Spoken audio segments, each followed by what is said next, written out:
यह है अमरकंटक। अमरकंटक, अमरकंटक से एक नदी निकली, पश्चिम की ओर बही, और इस नदी का नाम है नर्मदा। नर्मदा, नर्मदा। एक नदी निकली, सोन नदी। सोन नदी, और यही गंगा में जाके सोन नदी आगे मिल जाती है। और एक उत्तर में जाती है सोन नदी। अपनी एक नदी और है जो यहां पर महानदी। महानदी कहां? उड़ीसा में। इसका नाम क्या है? महानदी।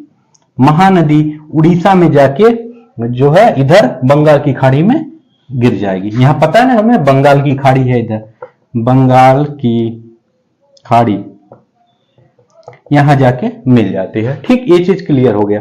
अब नर्मदा नदी से बहुत क्वेश्चन, कौन सी नदी पश्चिम दिशा की ओर बहती है? तो हम कहेंगे नर्मदा नदी हमारी, देखिए, पश्चिम दिशा की ओर बहती है। एक क्वेश्चन बन गया। दूसरा क्वेश्चन है, कौन सी नदी डेल्टा बनाती है? तो नर्मदा नदी डेल्टा भी बनाती है। नर्मदा नदी डेल्टा एस्चुअरी का निर्माण करती है, गार्ज बनाती है ये नर्मदा नदी। और ये गार्ज अब इस तरह से कैसे, मान लीजिए एक नदी आ रही है इधर, यहां पर मुड़ गई, यहां ये जलप्रपात बनाती है। और ये जलप्रपात, इसी जलप्रपात को हम लोग क्या कहते हैं? तो इसी जलप्रपात को धुआंधार जलप्रपात कहते हैं। धुआंधार, धुआंधार जलप्रपात या कपिल धारा जलप्रपात। कपिल धारा बहुत पूछा जाता है। कपिल धुआंधार जलप्रपात किस नदी पे है? कहेंगे नर्मदा नदी। कपिल धारा जलप्रपात किस नदी पे है? कहेंगे नर्मदा नदी। और कौन सी नदी पश्चिम दिशा में बहती है? तो नर्मदा नदी। कौन सी नदी डेल्टा बनाती है? तो नर्मदा नदी। और यहां देखेंगे हम लोग कि गंगा ब्रह्मपुत्र मिलकर डेल्टा बना रहती है, भारत का सबसे बड़ा डेल्टा था। और यहां पर महानदी में, यहां देख रहे हैं हम लोग कि महानदी में एक बहुत बड़ा डैम बना हुआ है, और बहुत बड़ा परियोजना है, जिसको क्या कहते हैं? महानदी पे इसको कहेंगे हीराकुंड बांध। हीराकुंड, हीराकुंड बांध महानदी पे उड़ीसा में स्थित है। सतलज नदी पर एक बहुत बड़ा फेमस जो है परियोजना था, उस परियोजना का नाम क्या है? आपको पता होगा, भाखड़ा नागल परियोजना। भाखड़ा नागल परियोजना यानी आपका सतलज नदी पर था। सिंधु, झेलम, चिनाब, रावी, ब्यास, सतलज, इसी सतलज नदी पर भाखड़ा नागल परियोजना था। ऐसे लिख लेंगे, भाखड़ा नागल परियोजना। भाखड़ा नागल परियोजना जो 4 राज्यों में है, हरियाणा, हिमाचल प्रदेश, उसके बाद फिर मध्य प्रदेश इधर है। ये भाखड़ा नागल परियोजना बहुत बड़ी परियोजना है जो सतलुज नदी पर है। अच्छा, यहीं से एक नहर निकलती है जो सबसे लंबी मानव निर्मित झील है पूरे विश्व की, जो इंदिरा कनाल कहा जाता है, जिसको इंदिरा नहर, इंदिरा कनाल। और यह राजस्थान को सबसे ज्यादा पानी देता है। राजस्थान को सबसे ज्यादा पानी देता है कौन सी नदी, कौन सी आर्टिफिशियल नहर? तो इंदिरा कनाल। यह कहां से निकलती है? तो ये भाखड़ा नागल परियोजना के पास जो है, यहां से सतलज नदी में से निकलेगी, कभी कभी पूछा जाता है। तो ये सतलज नदी के ऊपर क्या था? सिंधु, झेलम, चिनाब, रावी, ब्यास नदी। ब्यास नदी कभी कभी पानी दे देती है, यानी कभी अगर प्रश्न आपसे पूछा जाए कौन सी नदी इंदिरा कनाल को पानी देती है, तो आप वैसे जनरली कहेंगे सतलज नदी। लेकिन कभी कभी अगर दोनों ऑप्शन में है सतलज और ब्यास, तो हम दोनों पे टिक कर देंगे। ये चीज हो गया। अच्छा, अब ये अमरकंटक से निकली तीनों नदियां हमने देख लिया। इसके नीचे यहां नासिक, त्रयंबक पहाड़ियां से एक नदी निकलती है, नासिक यानी गोदावरी। ये इधर इस साइड में बहेगी और इस नदी त्रयंबक पहाड़ी से निकलेगी। इस नदी का नाम क्या है? तो ये गोदावरी नदी है। गोदावरी नदी, इसको दक्षिण की गंगा या बूढ़ी गंगा, वृद्ध गंगा आदि नामों से जाना जाता है। गोदावरी दक्षिण भारत की, प्रायद्वीपीय भारत की सबसे बड़ी नदी है गोदावरी। अच्छा, ये हम लोग देखे हैं, एक चीज हम लोग भूल जा रहे हैं, यहाँ नर्मदा की समकक्ष एक नदी है जिसको कहते हैं ताप्ती नदी। ताप्ती नदी या ताप्ती नदी। ताप्ती नदी जो है, इस पे उकाई परियोजना है जो गुजरात में है, बहुत ज्यादा फेमस है। गुजरात में है उकाई परियोजना और ताप्ती नदी पर, यानी नर्मदा, उसके बाद ताप्ती, उकाई परियोजना इसी ताप्ती नदी पर है। अब गोदावरी देख लिए, नासिक से निकलती है। नासिक किस नदी किनारे? तो गोदावरी।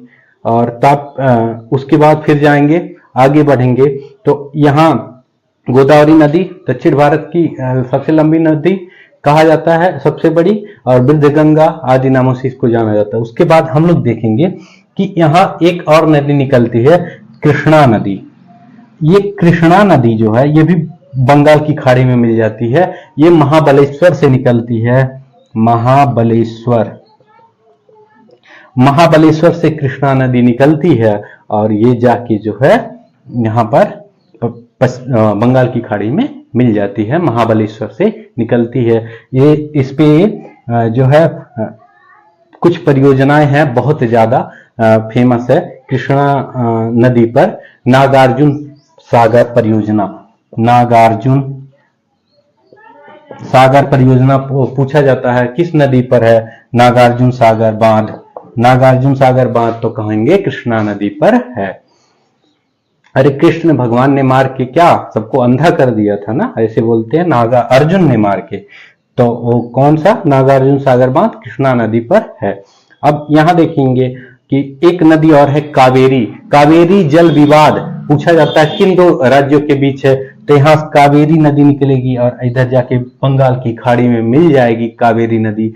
ये दो, एक केरल के बीच और एक तमिलनाडु के बीच, केरल और तमिलनाडु के बीच कावेरी जो है क्या है, कावेरी जल विवाद है।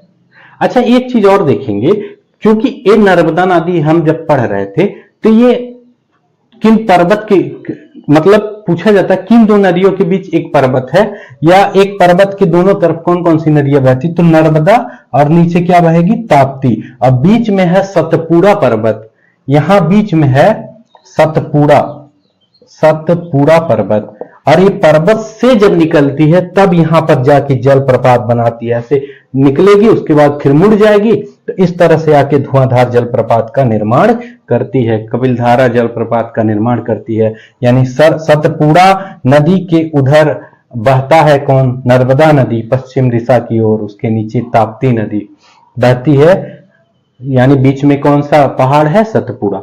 ये चीज हो गया।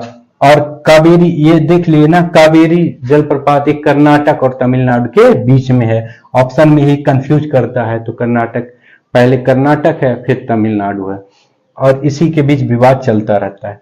तो हमने देख लिया, इसमें से अच्छे खासे प्रश्न आपसे पूछे जाते हैं, ऑब्जेक्टिव टाइप इसका क्वेश्चन लगाइएगा, कौन सी नदी क्या बनाती है, किस तरह। हमने वो पूछ लिया कि बांग्लादेश में गंगा नदी को पद्मा कहा जाता है, ये पता होगा से। उसके बाद फिर ब्रह्मपुत्र नदी की लंबाई टोटल देखेंगे तो 2900 किलोमीटर है, लेकिन भारत में मात्र 915 किलोमीटर चलती है। बस हमें खाली याद रखना है कि सबसे बड़ी नदी है ये, लंबी नहीं, लंबी हमारी गंगा है, सबसे बड़ी ये है कौन सी, ब्रह्मपुत्र नदी। और यहाँ सांगपो यानी मानसरोवर झील से तिब्बत से निकलती है और कहाँ में गिर जाती है, बे ऑफ बंगाल यानी बंगाल की खाड़ी में। यहाँ एक गार्ज बनाती है, इसको सुंदरबन कहा जाता है। वहां पर सुंदरी नाम के पौधे हैं, उन्हीं के नाम पर सुंदरबन कहा जाता है। यहाँ पश्चिम बंगाल में अपने यहाँ बहुत ज्यादा मैंग्रोव वन पाए जाते हैं, उसके बाद कच्छ के रण में पाए जाते हैं। मैंग्रोव वन सबसे ज्यादा कहाँ पाया जाता है, तो कहेंगे पश्चिम बंगाल में। यही बाघ सबसे ज्यादा पाए जाते हैं। शेर तो गिर फॉरेस्ट गुजरात में सबसे ज्यादा पाए जाते हैं, यानी बाघ सबसे ज्यादा कहाँ पाए जाते हैं, तो सुंदरबन डायरीज नाम की एक मूवी भी बनी है, अब उसमें देखिएगा। तो ये चीजें, ये प्रश्न लगातार आए हैं। आप अगर कंपटीटर हो तो आपको पता होगा कि इसमें कैसे क्वेश्चन बनते हैं, और ये चीज याद नहीं होता कि कौन सी नदी कहाँ, तो इसको आप मैपिंग करिए। देखिए सिंधु, झेलम, चिनाब, रावी, ब्यास, सतलज, ये 6 नदी एक किनारे से, सिंधु से लेकर, उसके बाद झेलम है, उसके बाद सिंधु झेलम, फिर चिनाब है, फिर रावी, फिर ब्यास, फिर सतलज, ऐसे क्रम से 2-3 बार ये वीडियो देखिएगा तो आपको समझ में आने लगेगा। उसके बाद फिर यहाँ बीच में क्या था, बीच में लूनी नदी आ रही थी अरावली पर्वत से, सबसे पुराना पर्वत है, और वो गायब हो जा रही थी कच्छ के रण में, उसका वही खासियत है। माही नदी कर्क रेखा को 2 बार काट रही थी, ये खासियत था। फिर नीचे आ गए तो यहाँ अमरकंटक से निकली 3 नदियां, एक नर्मदा और एक ऊपर निकली सोन नदी, और जाके गंगा में मिल गई, उसकी सहायक बन गई। और नीचे बेगी और पेनार तमाम नदियां हैं, तो उनको नहीं देखना, हमको मेन नदियां ही थी। हीराकुंड बांध बना है कहाँ, महानदी पर। सतलुज बांध कहाँ भाखड़ा नागल जब देखेंगे तो सतलुज नदी पर है, इसी से इंदिरा कनाल निकला है। ये सारी चीजें जो सबसे बड़ी कृत्रिम झील है। तो यही है जो है पूरा भारत नदियों की संरचना, इसमें से क्वेश्चन आपको मिलते हैं। अगर ये वीडियो पसंद आए और कमेंट में हमें जरूर लिखिएगा, और ऐसे ही वीडियो चाहते हैं तो प्लीज चैनल को लाइक करें, शेयर करें और सब्सक्राइब करें।